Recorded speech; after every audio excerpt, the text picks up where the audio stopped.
Oke, Pak Edi, gimana kabarnya, Pak? Baik, Nah, gue pernah dengar tuh, Pak ya. ya. Dengar dan baca juga satu kata-kata dari proklamator kita itu Bung Karno. Jas merah, Ya, sebentar. jangan pernah melupakan sejarah. Ya, Nah, ya, ya. di sini kan banyak buku nih. Saya Hmm, juga kebanyakan ini nggak tahu kebaca atau enggak gitu, Pak. ya. Nah, Harus rajin baca harus dong. saya baca. Negara ini literasinya rendah. Kalau anak mudanya nggak pernah baca gimana? Nah, gini, Pak. Menyangkut tentang dokumen kependudukan, Pak. Nah, kita kan perlu KTP tuh. Saya perlu KTP, saya perlu KK. Terus data kita pun emang perlu tercatat Ya. di negara. Nah, pertanyaannya kayak gini, Pak. Disambungin lagi sama tadi jas merah itu, bagaimana sih story atau sejarahnya di adanya pencatatan dokumen kependudukan? Ya, sebetulnya kalau kita bicara soal sejarah pencatatan sipil dan kependudukan ini, itu sejarahnya cukup panjang. Kalau kita bicara pencatatan sipil terutama, itu panjang sampai ke masa Hindia Belanda. Hindia Belanda. Ya, karena pencatatan sipil di Indonesia ini sudah dimulai sejak masa penjajahan. Belanda lah yang memperkenalkannya. Dia sendiri mulai bikin pencatatan sipil setelah dia dijajah oleh Prancis. Jadi bisa menjajah, kembali lagi dijajah gitu, Pak. Iya, Belanda pernah dijajah Prancis, dia belajar pencatatan sipil dari Prancis. Kemudian Belanda datang ke Nusantara ini, ke Indonesia. Indonesia kan belum ada waktu itu ya. Namanya masih kerajaan-kerajaan sesuai daerahnya. Nah, ketika dia di sini, dia memperkenalkan pencatatan sipil. Awalnya hanya untuk orang Eropa. Jadi untuk orang kaum penjajah doang gitu, Pak. Ya, mereka kan dulu waktu masa Hindia Belanda itu, mereka belum mengenal konsep negara bangsa. Jadi mereka hanya menyebut golongannya orang Eropa gitu aja. Kalau kita biasanya kan bule ya kan. Nah, bule yang zaman dulu itu pokoknya Eropa aja. Dia nggak dipisah-pisah apakah dia Belanda, Prancis, pokoknya Portugis semua Eropa. Yang penting Eropa aja gitu. Ya, nah, dia mulai bikin pencatatan untuk orang Eropa ini tahun 1846. 1846 mulai bikin pencatatan sipil untuk orang Eropa yang ada di Hindia Belanda. Hindia Belanda. Iya. Dengan mengacu pada tata cara aturan yang ada di negeri Belanda. Gitu. Jadi karena mereka kan awalnya pasti bingung bagaimana mencatat orang-orang Belanda yang tinggal di sini, di Jawa lah gitu ya. Iya. Tinggal di Jawa, punya anak, menikah, bagaimana catatnya? Nah, mereka mulai bikin tahun itu. Gitu, istilahnya asas konkordan. Apa itu, Pak? Asas bahwa apa yang berlaku di daerah asalnya, di negeri Belanda, berlaku di daerah jajahan. Oh, gitu. Jadi mereka mulai mencatat untuk orang Eropa yang paling awal. Ya. 1846 ya. Nah, kemudian belakangan baru mereka mengatur lagi orang-orang yang ada di negeri jajahannya ini. Diatur juga. Ya, diatur juga. Karena kan mereka punya hubungan-hubungan dagang dengan orang-orang Tionghoa, dengan orang-orang Arab, dengan orang-orang India yang tinggal di Jawa. Oh, iya. Terutama yang diatur awalnya itu Jawa, yang Jawa Madura yang biasanya diatur awal. Nah, untuk orang-orang Tionghoa diterbitkanlah Stadblad 1917. Stadblad. Apa itu tuh? Itu aturan pencatatan sipil untuk orang Tionghoa. Iya. Awalnya orang Timur Asing dulu sebutannya. Timur Asing itu mencakup Tionghoa, Arab, India, bahkan Bali dan Bugis. Bali dan Bugis. Ya, karena itu beda lagi tuh. Zaman itu Bali dan Bugis kan masih berupa kerajaan-kerajaan juga. Iya. Jadi Belanda mengelompokkannya menjadi Timur Asing. Timur Asing. Gitu, iya, sempat. Jadi itu tahun 1917 Timur Asing. Tapi kemudian belakangan dia menjadi khusus yang Tionghoa aja 1917. Iya. Nah, kemudian belakangan Belanda punya kebutuhan juga dengan para priayi atau kelas atasnya Para di Jawa. sultan lah, sultan Ya. kalau buat sekarang sultan mungkin ya, Ya, Pak. zaman sekarang disebut kelas sultan lah. Sultan. Kalau dulu dia orang-orang priayi dan orang-orang yang punya penghasilan tertentu yang bekerja pada Belanda. Oh, Diatur juga tahun 1920. 1920 Ya, jadi 3 tahun setelah yang timur asing mulai diatur yang orang-orang pribumi itu Indonesia. tidak disebut pribumi di situ. Hmm. 1920 itu awalnya adalah untuk orang-orang yang punya kedudukan tertentu dan penghasilan tertentu di Jawa dan Madura. Jawa dan Madura ya. Ya, hanya itu yang diatur. Iya, Ya, karena Belanda fokus hanya di Jawa Madura aja waktu itu yang diatur. Iya, iya. Baru kemudian belakangan, 13 tahun kemudian, Belanda banyak membutuhkan tenaga militer. Nah, direkrutlah banyak orang-orang dari daerah timur. Dari timur Dari Manado, dari ya, Maluku, Ya, dan ya. sebagainya. Maka mereka membuat Stadblad 1933. 1933 itu untuk Bumi Putra beragama Kristen Bumi Putra beragama Kristen di Jawa, di Jawa. Madura, sebagian Ambon dan Minahasa. Oh, iya, iya. Itu. Jadi kenapa kebutuhannya dia? Jadi untuk kebutuhan militer ketika itu. Oh, iya. Orang-orang yang masuk militernya Belanda diatur tersendiri. Itu. Dicatat itu karena punya keperluan dan kepentingan pribadi berarti ya, Pak ya, kalau kayak gitu. Bukan kepentingan pribadi. Dicatat karena Belanda yang butuh gitu. Iya, maksudnya kepentingan pribadi itu. Iya. Sementara yang lain ya tidak dicatat. Bodoh. Bodoh amat Belandanya. Yang lain nggak Iya, dicatat. iya. Nah, itu kenapa akhirnya ketika Indonesia merdeka ya banyak orang nggak punya akte kelahiran kan. Iya. Lebih banyak yang nggak punya lah daripada yang punya. Iya, Itu. benar banget, Pak. Itu awal mula pencatatan sipil yang kemudian diadopsi ketika Indonesia menjadi negara. Awal-awal Indonesia merdeka itu pejabat pencatatan sipilnya masih Belanda. Belanda. Masih banyak yang Belanda. Oh. Kalau misalnya Bung Febi ini punya kakek atau nenek punya akte lahir, Ya. kemungkinan yang tanda tangan tuh namanya nama-nama Belanda masih. Iya, malah tulisannya masih Belanda, Geboorteakte. Oh, the board acte ya. Iya. Iya, iya. Terus itu bertahan sampai kapan, Pak, itu apa pencatatan sipil buatan warisan Belanda itu sampai kapan itu, Pak? Nah, itu yang lucu memang. Hah? Lucu. Lucu. Jadi kalau kita lihat judulnya itu kan Geboorteakte voor Europeanen gitu. Tulisan masih Belanda. Iya, masih Belanda. Voor Europeanen, kemudian voor Sinisen yang Tionghoa, voor kelompok tertentu itu panjang. Saya nggak bisa bahasa Belandanya apa itu panjang. Terus demikian juga untuk yang Bumi Putra beragama Kristen itu juga cukup panjang lah ya itu. Saya nggak bisa bahasa Belandanya. Nah, yang lucu waktu Indonesia merdeka itu tidak diubah. Jadi tetap seperti itu. Bahkan ketika zaman Orde Baru, Ya. sebenarnya ada sebuah usaha untuk membuat itu dihapus. Tapi kemudian kata-kata voor Sinisen, voor Europeanen itu malah hanya diganti menjadi kode Stadbladnya itu. Yang tadi saya cerita. Iya. Stadblad 886, Stadblad 1917, Iya. Stadblad 1920, Stadblad 1933. Yang pada prinsipnya itu artinya kan ya sama aja bohong, sama aja nggak berubah kan. Iya, iya. Itu. Nah, itu bertahan sampai kapan? Sampai tahun 2006. Berarti dari 1846 46. sampai 2006. Ya. Itu berapa ratus tahun itu, Pak? Nah, ini 300 tahun, 200 tahun lebih Iya, iya. bertahan. Dan kemudian hanya diubah menjadi kode-kode. Artinya apa? Artinya kita masih mempertahankan politik pecah belah Belanda. Politik pecah belah Belanda. Ya, di bidang itu kan termasuk bagian dari politik pecah belah. Kita Oh. dipisah-pisahkan seolah-olah nanti perlakuannya berbeda-beda. Oh, iya, Kalau iya. kita diberlakukan berbeda-beda kan yang ada apa? Prasangka. Prasangka saling jelek. mencurigai.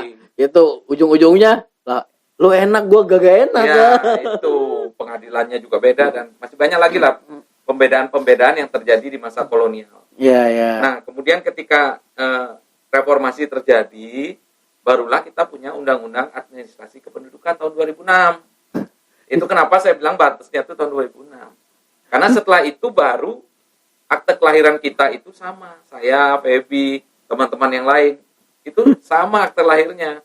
Hanya ada WNI, warga negara Indonesia. Jadi akte kelahiran kalau dulu Stadtblad 1917, Stadtblad 1920, Stadtblad 1930. Akte kelahiran warga negara Indonesia ada Stadtbladnya, ada kodenya.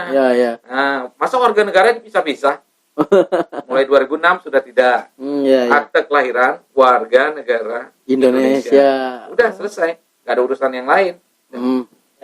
Berarti saya itu termasuknya tuh apa, produk lama atau baru itu, Pak? Ya, kalau lahirnya kapan? 96. Ya sudah produk baru dong. Produk baru. Tapi kemungkinan masih ada Stadtbladnya kalau 96. Stadtblad 1920. Karena 1920 ini yang tadinya oleh Belanda itu adalah untuk orang ningrat, Sultan. Sayangnya waktu 96 bukan Sultan lagi. Apa itu, Pak? Istilahnya sudah Bumi Putra non Kristen. Jadi Bumi Putra yang beragama bukan Kristen itu Stadtbladnya 1920. Jadi yang Islam, Buddha, agama Hindu, nah itu Stadtblad 1920 semua. Jadi satu di situ. Nah itu yang terjadi. Masih enak kalau masih zamannya Sultan ya. Nah, termasuk Sultan dong. Nah terus gini, Pak, kan kata Bapak barusan semua itu berawal dari 2006 berarti ya? Perubahannya 2006. Nah, kira-kira Pak, kenapa tentang hal ini enggak banyak orang mengedukasikan, membicarakan gitu, Pak? Saya pun nggak tahu itu awalnya kapan. Padahal kan sejarah itu apalagi tentang dokumen kependudukan, tentang pencatatan sipil kan harusnya saya tahu. Tapi kenapa enggak diumumkan atau dipelajari gitu, Pak? Kenapa, Pak? Ya, mungkin karena belum banyak kajian-kajian terkait hal ini ya. Tadi disebutkan oleh Bro Feby ini kan dokumen kependudukan. Sebenarnya dokumen kependudukan juga berbeda sejarahnya dengan pencatatan sipil. Kalau pencatatan sipil itu bisa dibilang warisannya Belanda, maka kependudukannya itu warisan Jepang. Iya. Jadi kita penjajah kita mewarisi sesuatu. Yang Belanda mewarisi pencatatan sipil tapi bermasalah, masih dibagi-bagi. Nah, yang Jepang mewarisi pendaftaran penduduknya. Kenapa dulu Jepang bikin pendaftaran penduduk? Makanya KTP kita sama KTP Jepang agak mirip. Isiannya banyak. Kolom-kolomnya banyak. Ya, padahal di negara lain kolom-kolomnya kan sedikit. Identitas itu sedikit aja. Yang penting-penting aja. Tapi kalau KTP kita kolomnya kan banyak banget tuh. Sampai-sampai pindah RT aja harus ganti KTP tuh. Iya, pindah RT. Terus status juga gitu kan. Golongan darah masa ada kalau. Padahal kalau kita update status kan bisa sering ya. Pagi update status, sore update status. Itu mah Facebook. Ini media sosial itu ya. Berarti kalau KTP kayak Facebook bahaya itu. Udah. Habis belangkonya. Itu kita memakai warisan penjajah. Apakah kira-kira menurut Bapak pantas atau enggak sih, Pak? Ya, itu kan wajar ya bahwa apa yang sudah di bidang hukum kan memang begitu. Harus berlanjut, kalau enggak kan terjadi yang namanya kekosongan hukum. Tapi kan harusnya kita segera memperbaiki waktu habis 45, segera memperbaiki agar pencatatan sipil kita tidak lagi berupa politik pecah belah itu. Sementara kalau pendaftaran penduduk kan harusnya makin ke sini karena segala hal ini kan sekarang zaman digital. Data-data sudah ada di pemerintah, iris mata kita, semua sidik jari, ya kan ada di pemerintah semua sudah terekam. Maka sebenarnya secara fisik harusnya bisa disederhanakan. Seperti surat izin mengemudi sekarang kan isiannya lebih sedikit kan. Nah itu sebenarnya kurang lebih seperti itu ya. Nah kalau pendaftaran penduduk itu di zaman Jepang, kenapa mereka melakukan pendaftaran? Ya, waktu zaman Jepang ini bikin pendaftaran penduduk, kenapa? Karena mereka butuh untuk kerja paksa. Iya, butuh untuk bikin pasukan juga. Jadi mereka bukan mendaftar karena mau bantuin, tapi ada keperluan.